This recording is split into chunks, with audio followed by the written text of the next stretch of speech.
నిర్దాక్షిణ్యంగా ఆఖరికి బండి తీసుకునే అవకాశం కూడా ఇవ్వకుండా మనం చూసాంప్పుడు ఈ ధోరణి ఎందుకు? నిన్న మార్నింగ్ బోడే ప్రసాద్ గారు ఈ రోడ్లో వెళ్ళి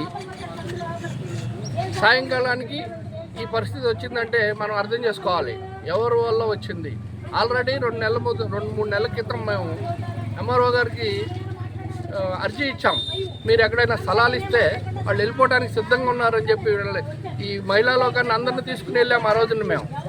ఓకే 90 డేస్లో మీకు వస్తున్నాయి అని చెప్పి మళ్ళీ రాత్రికి రాత్రి జేసీబీలు తీసుకొచ్చి, రాత్రి అంటే ఎవరు ఉండరు, 4-5 ఇళ్ళు కొట్టేస్తే కొన్ని సమస్యలు తీరుతాయి ఇక్కడ అని చెప్పి రాత్రి మొత్తం చాలా దారుణమైన విషయం.